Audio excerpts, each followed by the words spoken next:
Assalamualaikum warahmatullahi wabarakatuh. Berjumpa lagi dengan saya Ibu Ika Fatmawati. Kita akan belajar dengan pelajaran IPA untuk kelas 8 semester 1. Selamat mengikuti. Kali ini kita akan mempelajari masih di bab 4 tentang struktur dan fungsi jaringan pada tumbuhan, dan kita akan memasuki subbab yang kedua yaitu pada organ daun dan bunga. Selain itu nanti kita akan juga membahas tentang fotosintesis dan teknologi yang terinspirasi dari jaringan tumbuhan. Kita belajar bersama-sama, mari kita mulai. Tujuan pembelajaran kali ini adalah yang pertama, menjelaskan struktur dan fungsi jaringan pada daun. Yang kedua, mendeskripsikan struktur dan fungsi bunga. Yang ketiga, mengidentifikasi struktur jaringan tumbuhan yang terinspirasi teknologi pada kehidupan sehari-hari. Daun umumnya berwarna hijau, berbentuk lebar dan pipih. Kemudian bagian tipis melebar disebut lembaran daun. Pada lembaran daun terdapat tulang daun. Pada tulang daun monokotil melengkung sejajar, sedangkan tulang daun dikotil menyirip dan menjari. Epidermi. Terdapat celah atau pori yang diapit oleh dua sel penjaga. Celah pori disebut stomata yang berfungsi sebagai tempat pertukaran gas. Mesofil terletak di antara epidermis atas dan bawah. Pada dikotil, mesofil berdiferensiasi menjadi jaringan tiang atau palisade dan bunga karang atau spons. Pada monokotil, mesofil tidak berdiferensiasi dan bentuknya seragam sehingga tidak dapat dibedakan antara jaringan palisade dan bunga karang. Berkas pengangkut pada daun terdapat di antara jaringan bunga karang, membentuk tulang daun. Pada dikotil, satu tulang daun bercabang. Pada monokotil, tulang daun sejajar dengan sumbu daun. Fungsi tulang daun untuk mengangkut air dan garam mineral dari tanah dan mengedarkan hasil fotosintesis dari daun ke seluruh tubuh. Daun dikotil, kita lihat seperti ini. Ada berkas pembuluh, xilem, kemudian floem, epidermis, kemudian jaringan palisade atau jaringan tiang, jaringan spons, dan ini adalah epidermis bawah.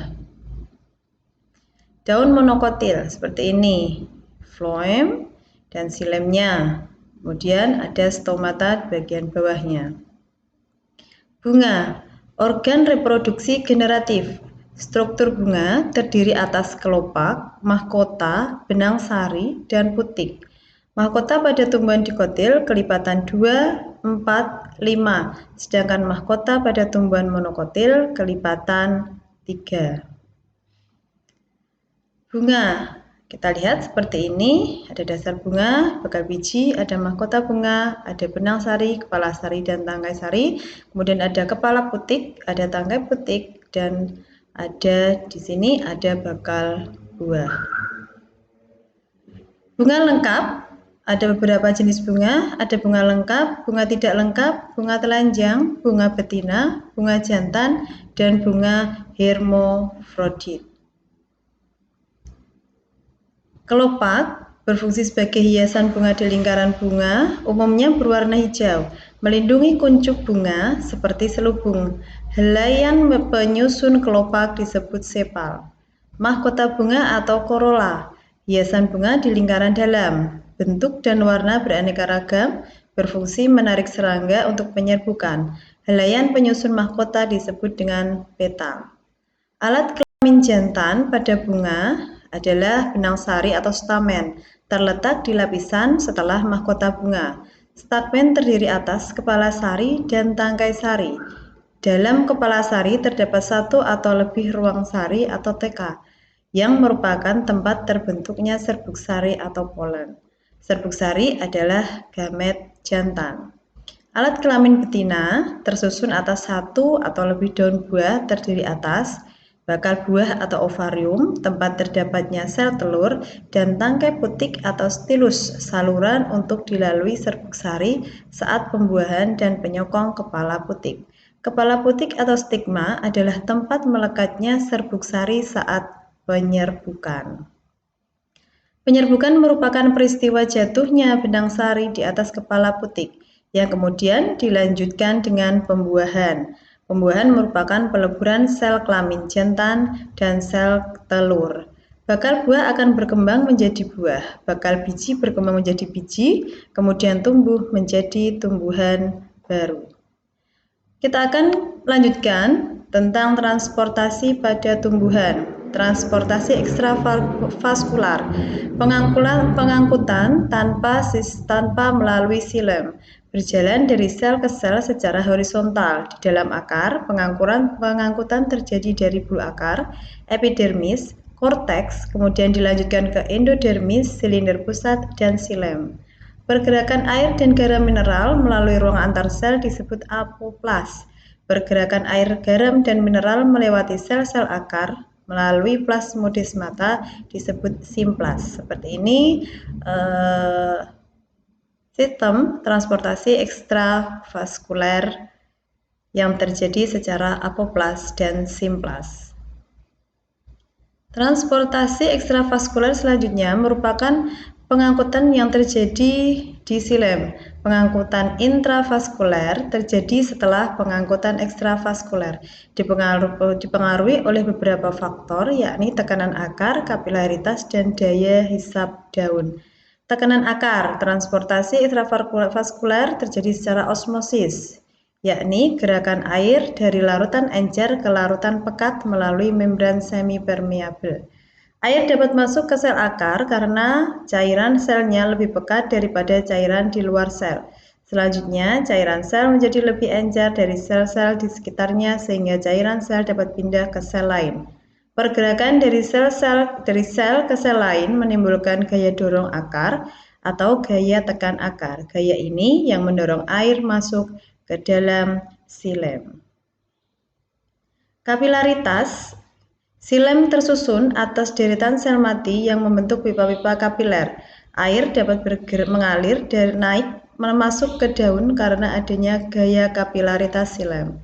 Daya hisap daun, terjadi penguapan yang disebut transpirasi. Transpirasi menarik air yang terdapat pada batang dan akar untuk menggantikan air di daun yang menguap ke lingkungan. Daya tarik yang ditimbulkan oleh transpirasi disebut daya hisap daun.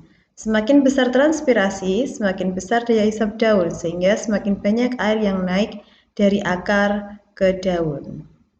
Ini sistem transportasi air dan garam mineral pada tumbuhan yang dipengaruhi oleh daya tekan akar dan kapilaritas serta daya hisap daun.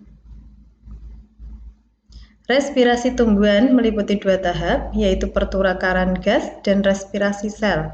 Pada pertukaran gas, proses pengambilan oksigen dan pengeluaran karbon dioksida melalui alat pernapasan.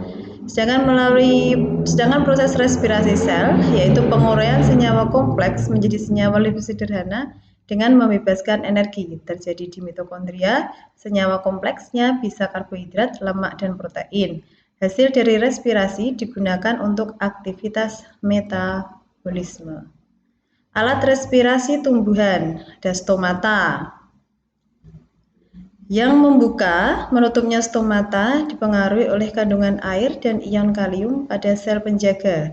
Pada siang hari, ion kalium tinggi, cairan sel lebih pekat, air masuk ke dalam sel penjaga, terjadi osmosis, sel penjaga membengkak, dan stomata akhirnya akan terbuka. Pada malam hari, ion kalium keluar dari sel penjaga, sel epidermis di sekitar stomata menjadi lebih pekat, air dari sel penjaga pindah ke sel-sel epidermis atau osmosis, sel penjaga mengerut, dan akhirnya stomata tertutup. Ini adalah gambar, yang sebelah kiri adalah stomata membuka, yang sebelah kanan stomata menutup. Pada siang hari, sel penjaga stomata terbuka, pada malam hari stomata akan tertutup. Alat respirasi tumbuhan, lentisel. Pada dikotil, terdapat kambium gabus yang menghasilkan parenkim gabus dan lapisan gabus. Lapisan gabus akan menggantikan epidermis. Lapisan gabus terdiri atas sel-sel mati, berfungsi membantu melindungi batang. Kambium gabus, parenkim gabus, lapisan gabus akan mengelupas dan akan timbul lubang-lubang di batang yang disebut lentisel. Lentisel memungkinkan sel-sel penyusun batang melakukan pertukaran gas dengan udara luar. Rambut akar. Sel rambut akar selain berfungsi untuk menghisap air dan mineral tanah, juga berfungsi mengambil oksigen dari tanah. Alat pernafasan khusus. Beberapa tumbuhan memiliki alat pernafasan khusus. Bakau misalnya memiliki akar napas, kemudian beringin dan anggrek memiliki akar gantung, sedangkan enceng gondok dan kangkung memiliki rongga udara di batang. Pertukaran gas secara keseluruhan berlangsung secara difusi. Difusi adalah perpindahan zat dari daerah berkonsentrasi tinggi ke daerah berkonsentrasi rendah. Oksigen masuk melalui difusi, melalui ruang antar sel, dinding membran, kemudian ke dalam sel. Transport oksigen dan karbon dioksida antara ruang antar sel dan lingkungan luar juga dengan cara difusi. Proses respirasi adalah pengurangan senyawa organik dari senyawa organik, kemudian plus O2 akan diuraikan menjadi H2O, CO2, dan energi. Selain glukosa, lemak dan protein juga dapat digunakan sebagai bahan respirasi. Ini adalah proses respirasi menggunakan glukosa. C6H12O6 plus 6H2O akan menjadi 6 molekul air tambah 6 molekul karbon dioksida dan energi yang dilepaskan. Fotosintesis merupakan proses pembentukan bahan organik atau karbohidrat dengan bantuan sinar matahari. Fotosintesis terjadi pada sel-sel yang memiliki klorofil dan berlangsung di bagian mesofil daun. Inilah reaksi fotosintesis. 6H2O plus 6CO2 dengan bantuan sinar matahari di klorofil terjadinya akan membentuk atau terbentuk karbohidrat dan oksigen. Karbon dioksida dan air diubah menjadi oksigen dan glukosa. Oksigen dilepaskan ke atmosfer, glukosa diubah menjadi senyawa penyusun sel melalui metabolisme seperti protein, karbohidrat struktural, asam nukleat, lemak, dan lain sebagainya. Mesofil dan klorofil. Mesofil paling banyak mengandung klorofil, kloroplas dibatasi membran luar dan membran dalam. Di dalam membran tilakoid terdapat dua jenis klorofil yang merupakan bahan penyerap energi utama. Tempat terjadinya fotosintesis yang pertama seperti ini adalah irisan melintang daun. Yang kedua gambar B ini adalah kloroplas dan gambar C ini adalah struktur kloroplas. Tempat terjadinya fotosintesis terjadi di klorofil dan tepatnya lebih tepat di gambaran seperti ini, ada di daun, kemudian ada di dalam kloroplas, ada di dalamnya lagi yaitu struktur kloroplas yang digambarkan dengan sangat terinci seperti ini. Proses fotosintesis melalui dua tahap yaitu reaksi terang dan reaksi gelap. Pada reaksi terang terjadi di grana kloroplas, perubahan energi matahari menjadi energi kimia, terjadi pemecahan air menjadi ion hidrogen dan oksigen. Sedangkan pada reaksi gelap terjadi di stroma pada kloroplas, karbon dioksida dan hidrogen berikatan dengan bantuan energi kimia, hasil reaksi terang membentuk glukosa. Seperti ini reaksinya. Kemudian faktor-faktor yang mempengaruhi fotosintesis, ada kadar CO2 di udara, kemudian suhu. Selain itu juga ada cahaya, yaitu cahaya di sini bergantung pada intensitas cahaya, panjang gelombang cahaya, dan lama penyinaran. Faktor yang berikutnya yaitu air, kadar O2, dan kandungan hara dalam tanah. Selanjutnya kita akan membahas teknologi yang diilhami oleh struktur tumbuhan. Yang pertama yaitu model fondasi cakar ayam yang terinspirasi perakaran pohon kelapa. Pohon kelapa memiliki susunan perakaran serabut yang bentuk ikatan kuat untuk mencengkeram tanah sehingga dapat kokoh berdiri di berbagai kondisi alam. Profesor Dr. Insinyur Sujiatmo terinspirasi merancang dan menyusun besi-besi sebagai kerangka fondasi bangunan yang diberi nama cakar ayam. Yang kedua, air mancur dan sumur bor terinspirasi dari silem atau pembuluh kayu. Konsep kapilaritas menginspirasi pembuatan air mancur atau air terjun di taman-taman tanpa mesin pompa dan juga pembuatan sumur bor atau sumur artetis. Selain dua teknologi tersebut, masih ada banyak lagi teknologi yang terinspirasi dari sistem jaringan pada tumbuhan. Demikian pembelajaran kita hari ini. Sampai jumpa di pembelajaran selanjutnya. Terima kasih. Terima kasih. Demikian pembelajaran IPA pada kesempatan kali ini. Semoga bermanfaat. Sampai jumpa di video berikutnya. Wassalamualaikum warahmatullahi wabarakatuh.